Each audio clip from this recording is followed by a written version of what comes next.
આકાશવાણી સમાચાર જયેશ વેગડા વાંચે છે. સૌપ્રથમ મુખ્ય સમાચાર.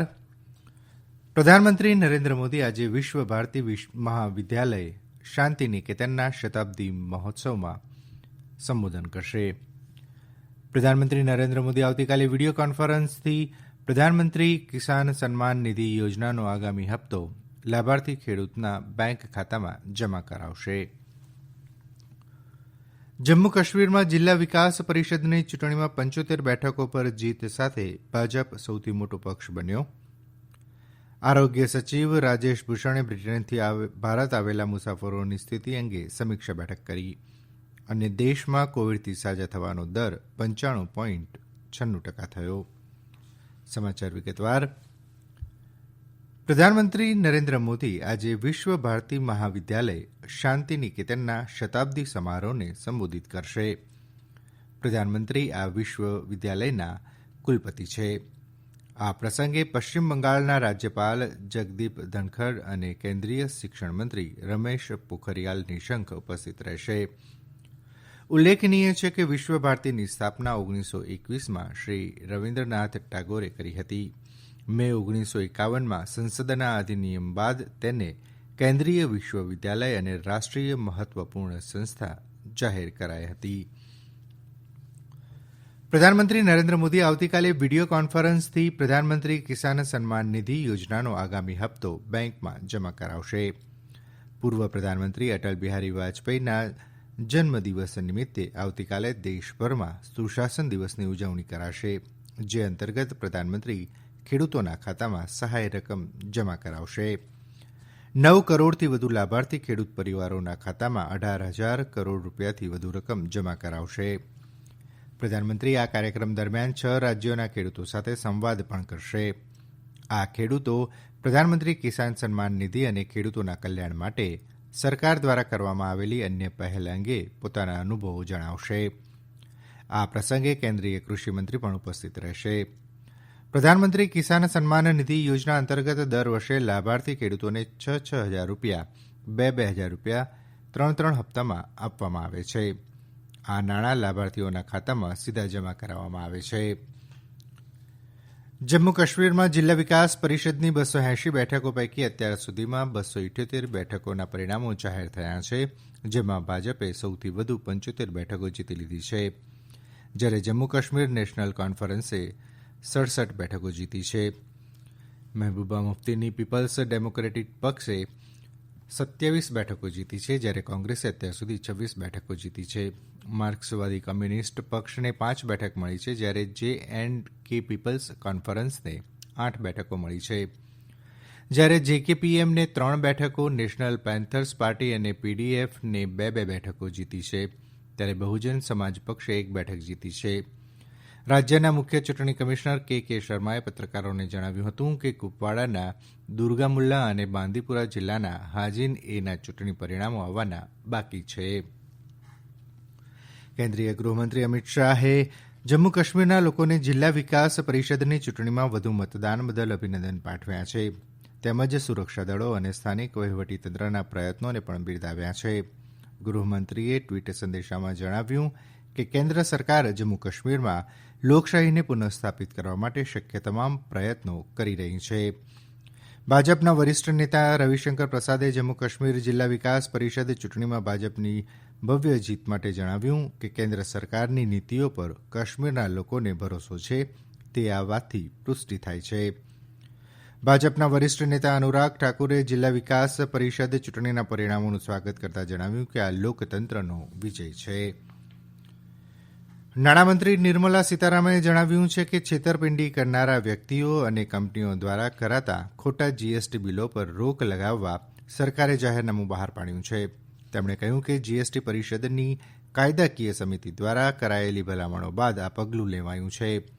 તેમણે કહ્યું કે સંસદ અને રાજ્યો વિધાનસભાઓ દ્વારા પસાર કરાયેલા જીએસટી કાયદામાં 6 અથવા તેનાથી વધુ મહિનાઓ સુધી રિટર્ન દાખલ નહીં કરનારની જીએસટી નોંધણી રદ કરવાની જોગવાઈ છે.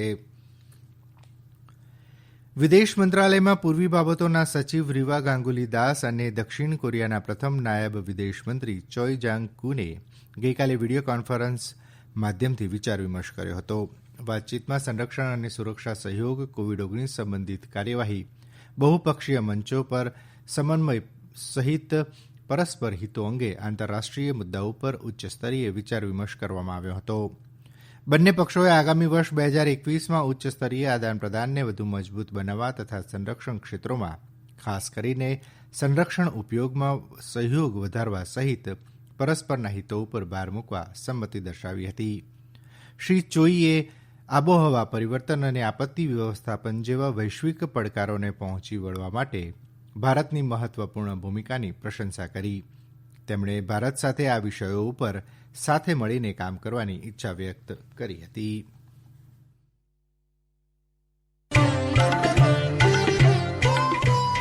કોવિડથી બચવાના મહત્વપૂર્ણ 3 ઉપાય: માસ્ક પહેરો, 2 ગજનું સલામત અંતર જાળવો અને હાથ સાફ રાખો.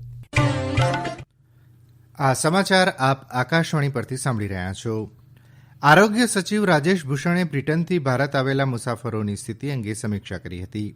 તેમણે વિડીયો કોન્ફરન્સના માધ્યમથી બ્રિટનથી મહારાષ્ટ્ર, કર્ણાટક, તેલંગાણા, તમિલનાડુ, પશ્ચિમ બંગાળ, ગોવા, પંજાબ, કેરળ અને ગુજરાતમાં આવેલા મુસાફરો અને તેમાં કોરોના સંક્રમિત મળી આવેલા વ્યક્તિઓને આપવામાં આવી રહેલી સારવાર અંગે સમીક્ષા કરી હતી.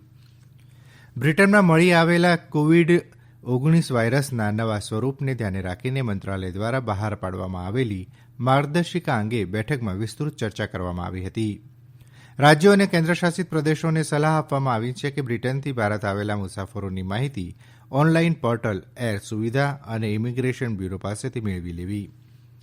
તેમને તેમ પણ જણાવવામાં આવ્યું હતું કે પોઝિટિવ મળી આવેલા નમૂનાઓને નક્કી કરાયેલી 6 પરીક્ષણ લેબોરેટરીમાં મોકલી આપવા. આ 6 પ્રયોગશાળાઓ અંગેની તથા નોડલ અધિકારીઓ અંગેની માહિતી તેમને મોકલી આપવામાં આવ્યું છે. દેશમાં કોવિડથી સાજા થવાનો દર 95.96% થયો છે.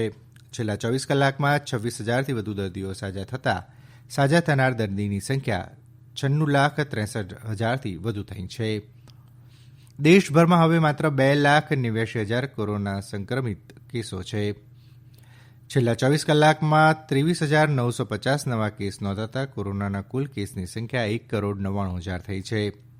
મંત્રાલયે જણાવ્યું છે કે સરકારે લીધેલા અસરકારક પગલાંના કારણે દેશમાં સાજા થવાનો દર ઊંચો રહેવામાં અને મૃત્યુદર ઓછો રાખવામાં સફળતા મળી છે. દેશમાં કોરોનાનો મૃત્યુદર 1.45% છે, જે વિશ્વમાં સૌથી ઓછો છે.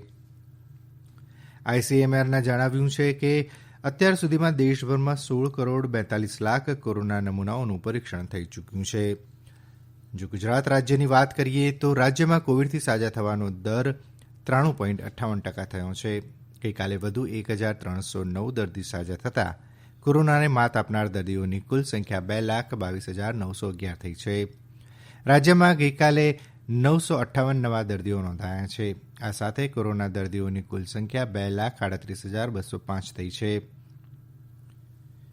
ગઈકાલે વધુ 6 વ્યક્તિઓના મોત સાથે રાજ્યનો કુલ મૃત્યુઆંક 4,254 થયો છે.